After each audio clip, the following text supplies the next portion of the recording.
kejaksaan, kepolisian, jangan kriminalisasi sesuatu yang tidak ada. Untuk motivasi apapun. Ini saya ingatkan karena juga kejaksaan termasuk lembaga yang harus koreksi diri juga. Di antara jaksa-jaksa di daerah-daerah saya dapat laporan, kita semua merasakan ada juga yang lakukan praktek-praktek yang mungkin tidak benar atau kurang benar. Jangan mencari-cari perkara, apalagi terhadap orang kecil. Ya. Orang kecil, orang lemah itu hidupnya sudah sangat susah. Jangan diperberat oleh mencari-cari hal yang tidak perlu dicari. Kegiatan-kegiatan ilegal sebagaimana dibuktikan oleh kita beberapa saat yang lalu dengan kita hentikan penyeludupan timah dan turunan-turunannya dari Bangka Belitung oleh Satgas Penertiban Kawasan Hutan dibantu oleh TNI secara masif dan lembaga-lembaga lain, kejaksaan, polisi juga membantu, bea cukai, semuanya. Itu kerugiannya juga cukup besar. Diperkirakan kerugian itu 40 triliun setahun, dan ini sudah berjalan kurang lebih hampir 20 tahun. Jadi kita bisa bayangkan 30 triliun atau 40 triliun, katakanlah kita ambil angka rendahnya, katakanlah 20 triliun tiap tahun, yang sebenarnya lebih, kurang lebih ya. Lembaga-lembaga internasional pun sudah mengkaji sekitar 3 miliar dolar setahun kerugiannya.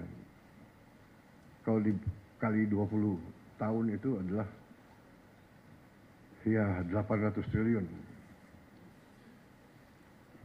Apa yang bisa kita bangun? Negara apa yang bisa kita bangun dengan hal-hal seperti itu? Ilegal tambang, ilegal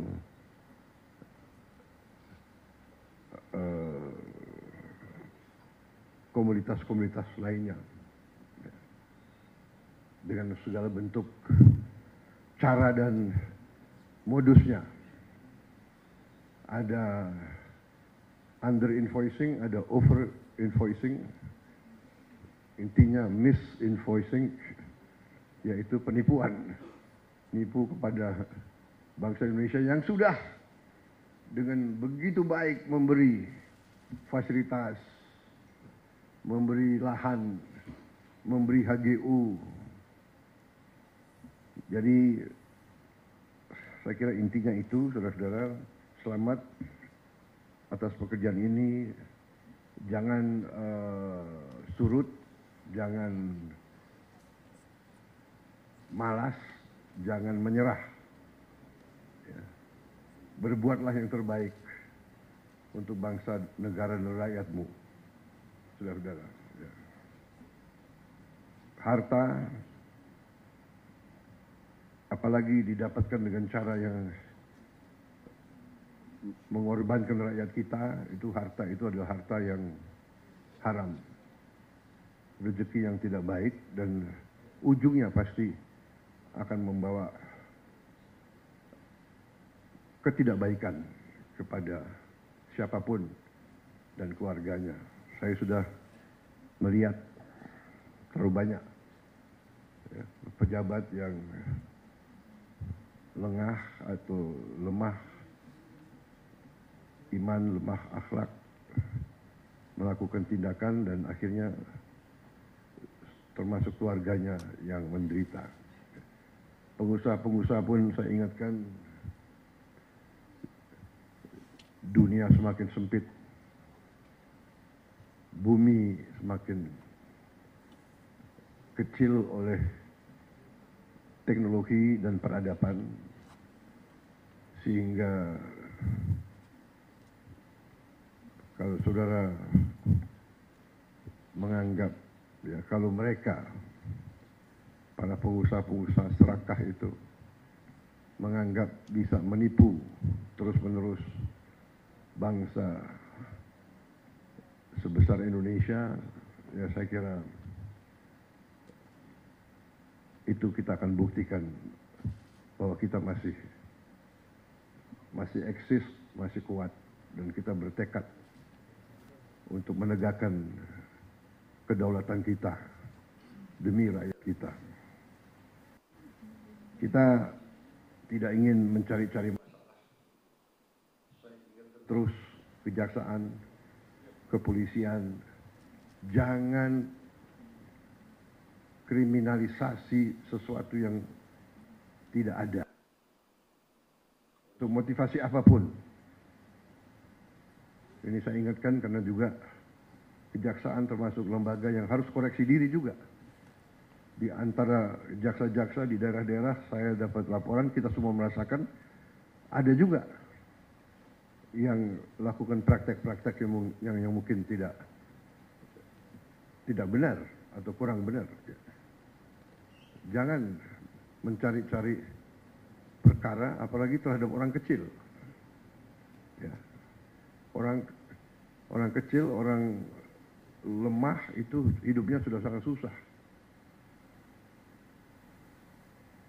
Jangan diperberat oleh mencari-cari hal yang tidak perlu dicari. Saya ingat beberapa saat yang lalu, saya ingat benar ada anak SD, anak di bawah umur ditangkap karena mencuri ayam.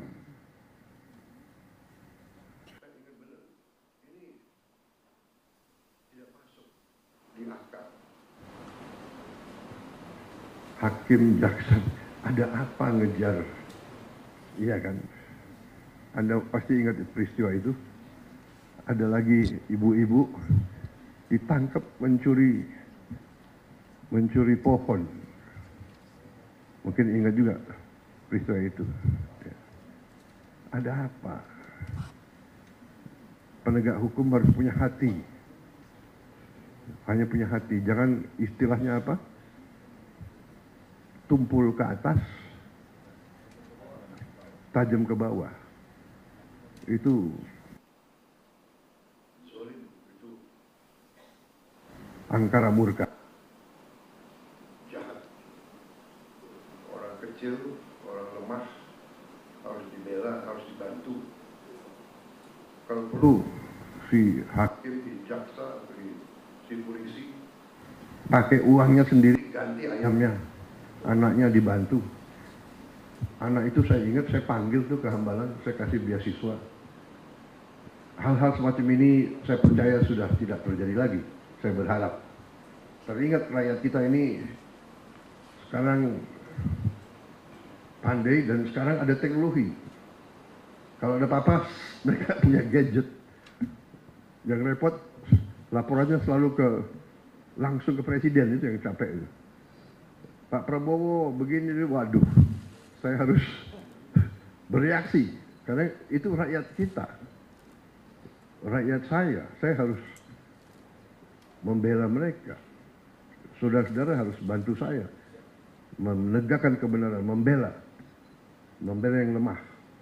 Yang kuat, dia akan kuat. Tapi yang kuat, kalau melanggar hukum, ya kita adu kekuatan. Kuat negara atau kuat mereka. Jangan mereka ngira Indonesia lemah. Saya kira itu dari saya.